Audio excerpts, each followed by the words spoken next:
এই জীবনটা এক নাটক, এই জীবনটা এক নাটক, তার কলঙ্কিত নায়ক সেই চন্দ্রমা পরি পিঁধিছি বহু কলঙ্ক কলা তিলক।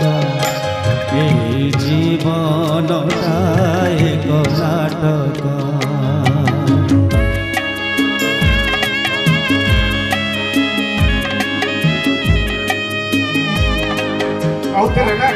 दिवस मरण है दिन 12टा बजे अच्युतानंद गोटे कविता लिखिं दिवसे मरण हेब जमदंड मते नाही बाधिब हे राधा गोविंद। जार दिवस मृत्यु हुए कि सौभाग्य तार कल्पना करना से निश्चित भाव में स्वर्गलोक को अमरपुर को जाए। ये अच्युतंद्र बाणी मु कहूना। अरे जी अच्युतानंद भक्त भगवान कहती अच्युत कहती अरे मोठार मोर भक्त आहरी आदर प्राप्त। मनीष जीवन नुह केवल वर्ष मास दिन दंड कर्मे जी जड़ कर्म एकाकार जीवन मानदंड। मरमे मरमे जानती विनाश प्रकाश शेष पाहाच भूथारे अनिष्ट पांचिबे आज जा अपहंस काली पहंस। समस्त पाद छुंदन पाद छुआरे पिला आंठी पड़ले ना हमड़ी पड़ले मत भारी खुशी लगिला बाकी लुह दिखा बोईगला मुगला रे जा हो ये पूज्य पूजार जो परंपराटा अच्छी आउ ये जन योग्य गुरु जहाँ पाखे आम पाखे से क्वालिटी नहीं तेणु ये जो मनीष या हजार हजार मनीष से कारखानार इंधाणी मोर पूज्य बड़ भाई आमे तो किसी दे पारुना ईश्वर को निकट प्रार्थना करूँ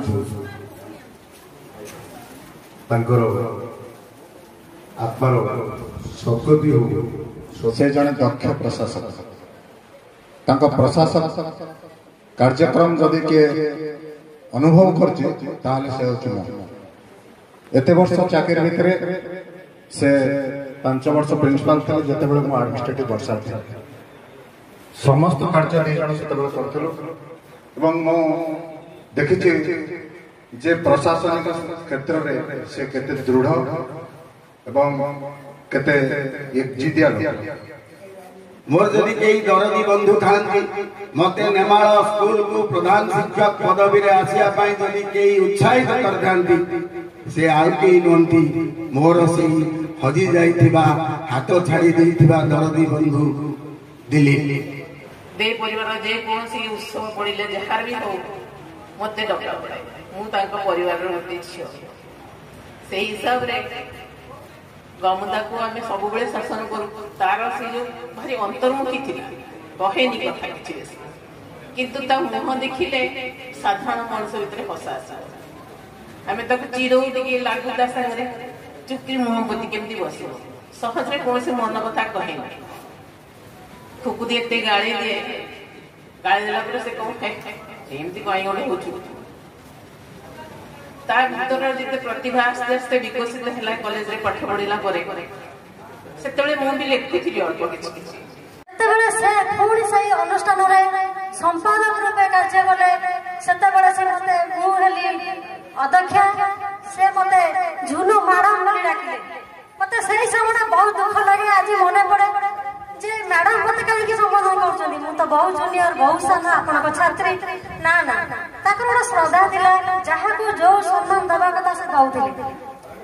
महापुरुष अच्युतानंद पीठ उपस्थित अच्छी आमको देखले सार चा पिया को आसतु बोली डाकवा को अपेक्षा कर जड़े बंधु अत्यंत प्रिय बंधु महापुरुष अच्युतानंद महाविद्यालय आजीवन शुभेच्छु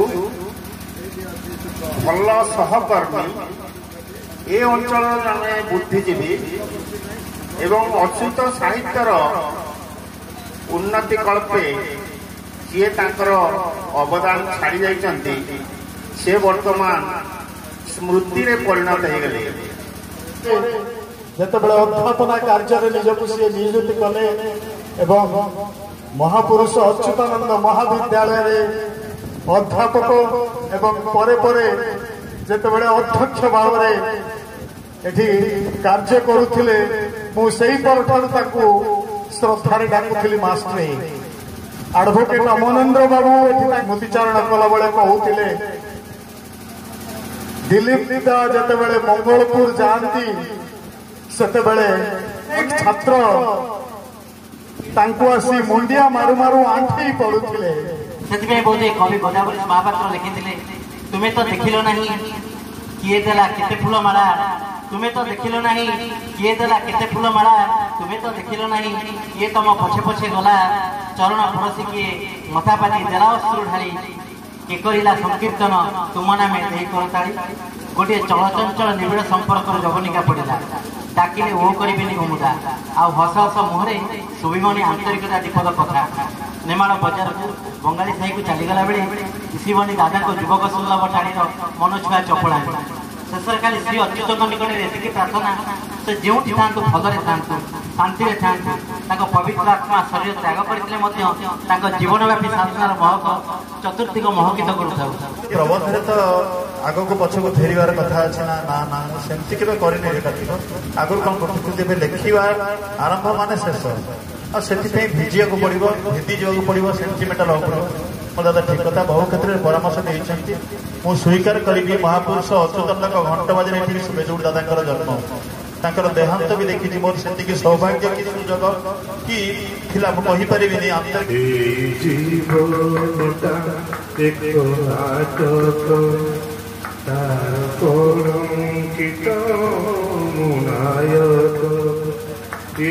চন্দ্রমা পরি পিঁধিছি বহু